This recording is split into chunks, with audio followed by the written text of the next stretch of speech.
दिलीपराव, मी या मतदारसंघात आलो आहे आणि महसूल मंत्री आहे. मी ठरवलं आहे या परभणी जिल्ह्यामध्ये जी ग्रामपंचायत नक्षा स्कीम मागेल एकही पैसा न घेता संपूर्ण घराचं सरकारी मॅपिंग करून सरकारी मॅप तयार करून 500 वर्षानंतर तुमचं नातू बघितलं पाहिजे की माझ्या आजूबाजूची माझ्या नानीची प्रॉपर्टी कुठे आहे.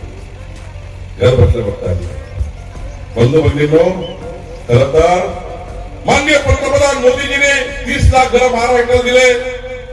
जेवढे पट्टे वाटप करू त्या सर्वांना 2.5 लाखाचं घर देण्याचा निर्णय आपण करणार आहोत. आणि एवढं तर नाही तर मी त्या वाळूचा मंत्री आहे. 5 ब्रास मोफत वाळू आम्ही घर बांधायला देणार आहे. एकही पैसा वाळूसाठी घेणार नाही.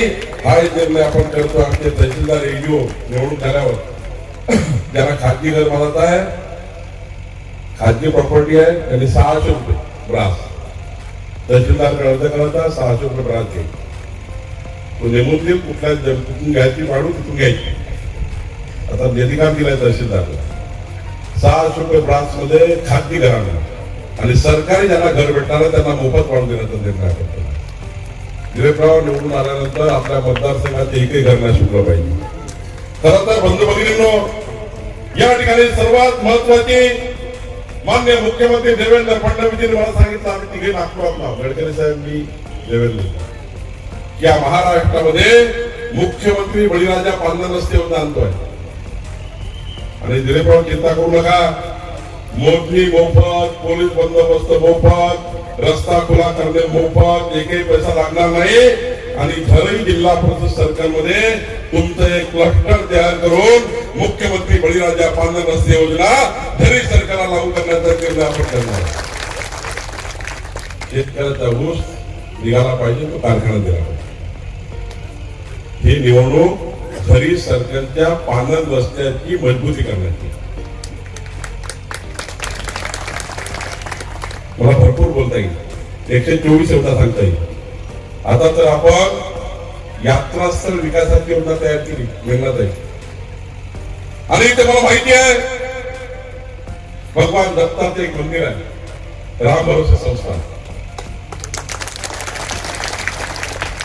राम भरोसे संस्थानामध्ये संस्थानाच्या अध्यक्षाशी बोलून दिलीपराव एक योजना तयार करा, माननीय मेघनाथाई मान्यता येतील आणि सरकारकडनं या देवस्थानाच्या विकासाकरताही लागणारा निधी या ठिकाणी आपण सरकारकडनं देऊ शकतो. देवस्थानाच्या संस्थानाने त्या ठिकाणी बसून योजना तयार केली पाहिजे. आणि झरीला तर प्रत्येक महिन्याला यात्रा भरते. झरीला कुठलं? नागझरीला, झरी ती नागझरी नदीचा उगम आहे. त्या ठिकाणी भगवान शंकराचं गोमुख दत्त मंदिर, महादेव मंदिर आहे ना. इथेही चांगल्या सुविधा असल्या पाहिजे याकरता दिलीपराव देशमुख तुम्ही आराखडा तयार करा. या ठिकाणी आपण मुस्लिम समाजाने शादीखाना मागितला, शादीखाना लग्नासाठी हॉल. मेघना दीदी डीपीसीतनं हा निर्णय तुम्हाला करायचा आहे, तो निर्णय तुम्ही करणार आहे. टाकळी उत्खननामध्ये 500 जोडबंदर मध्ये रजिस्ट्या थांबल्या, त्या रजिस्ट्या करून देणार आहे. रजिस्ट्रीचा मंत्री मीच आहे. जेवढ्या रजिस्ट्या थांबल्या असेल त्याचा मंत्री मी आहे. रजिस्ट्रीचा मालमत्ता सर्व माझ्याकडे, पांढरा रस्ते माझ्याकडे आहे. काळजी करू नका मित्रांनो. खऱ्या अर्थाने 124 योजना घेऊन मी आलो आहे. जिवंत सातबारा योजना आपण करतोय. मृत असलेले सर्व सातबारे जिवंत करून आपल्या गरीब माणसाला त्या ठिकाणी तहसीलदारकडे जाणं पडणार नाही याची आम्ही काळजी घेतोय. दिलीपराव निवडून आल्यानंतर मुख्यमंत्री समृद्ध पंचायत राज अभियान,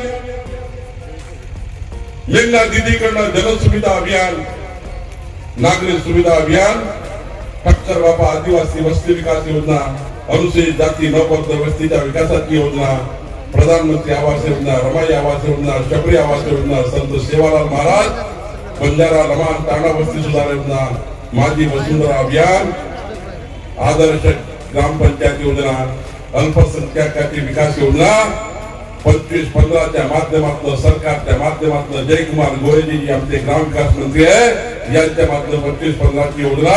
एवढंच नाही तर महात्मा गांधी राष्ट्रीय ग्रामीण योजना, जल जीवन मिशनची रस्ते पिण्याच्या पाण्याच्या योजना, स्वच्छ भारत मिशनची योजना, राष्ट्रीय ग्राम उपजीविका मिशन, शालेय प्रोत्साहन मिशन, दीनदयाळ उपाध्याय ग्राम ज्योती योजना, राष्ट्रीय ग्रामीण उपजीविका मिशन, पुण्यश्लोक अहिल्याबाई होळकर यात्रा स्थळाच्या विकासाची योजना, रस्ते, वीज, पाण्याची योजना.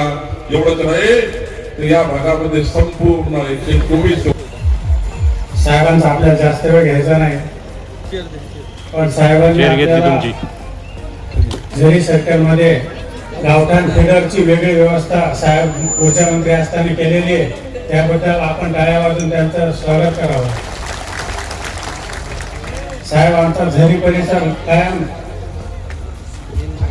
शिवसेना सभेत राहिलेला आहे. विकासाचं स्वप्न झरीवासियांनी आणि झरी सरकारच्या सर्वांनी फक्त पाहिलेलं आहे, परंतु झरीचा विकास, झरी सरकारचा विकास कदापि झालेला नाही. भारतीय जनता पार्टी आपल्या आदरणीय त्या पालकमंत्री यांच्या मार्गदर्शनाखाली आपल्या हस्ते आम्ही भारतीय जनता पार्टीमध्ये प्रवेश केला.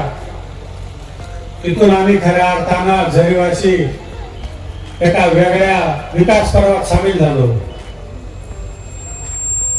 रस्त्याचा प्रश्न आहे साहेब, सिंचनाचा प्रश्न आहे, प्रश्न अनेक आहेत, परंतु आपल्याकडून एक आणि दिदीकडून एक असे आम्ही 2 विकास कामाची अपेक्षा करतो.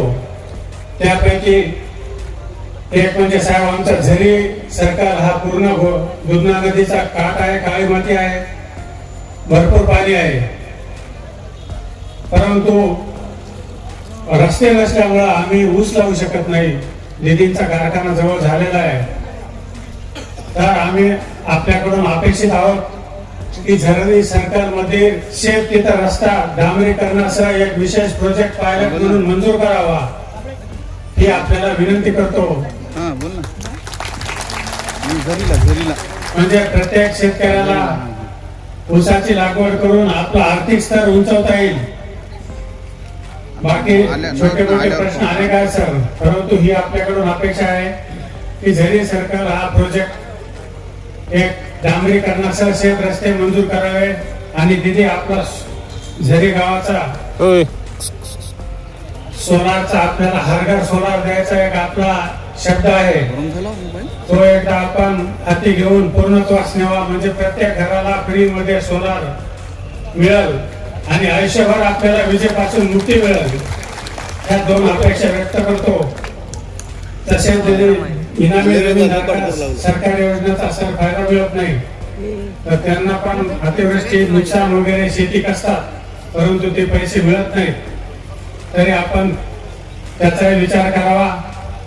तसेच इथं बहुसंख्येनं साडेगावमध्ये आमच्या इथं तेली समाज आहे, त्यालाही कुठल्याही प्रकारच्या सुविधा नाहीत. झरीमध्ये आणि साडेगावमध्ये धनगर समाज आहे, त्यांना पण आम्हाला अहिल्यामाता होळकरच्या नावानं एखादं चांगलं सभागृह देण्यात यावं. मुस्लिम समाजासाठी आम्हाला एक मोठा शादीखाना, झरी कारण खूप मोठं गाव आहे, 1000च्या वर मतदान आहे, 1500 वस्ती आहे, त्याचा पण आपण DPDC अंतर्गत उल्लेख करावा. एवढ्या आपल्याकडून अपेक्षा ठेवतो आणि मतदारांना आवाहन करतो की आपण पाहता जाता माझी तळमळ ही फक्त तुमच्यासाठी असते. तुमचं मत हे मला किंवा भारतीय जनता पार्टीला नसून तुमच्या विकासाला मत आहे, तुमच्या स्वतःसाठी मत आहे. मी माझ्यासाठी मत मागतो म्हणजे फक्त मी निमित्त आहे. हे मत विकासाला मत आहे हे तुम्ही सर्वजण जाणता, म्हणून तुम्ही कुठल्याही भूलतापाला, आमिषाला, पैशाला बळी न पडता भारतीय जनता पार्टीच्या कमळ या चिन्हासमोर बटन दाबून मला भरघोस मतानं विजयी करा. म्हणजे तुमच्या विकासाची गंगा तुमच्या दारात मी 5 वर्ष राबायला तयार आहे. एवढा बोलतो. आपला आशीर्वादाची अपेक्षा करतो आणि माझी रजा घेतो. धन्यवाद. जय हिंद, जय महाराष्ट्र.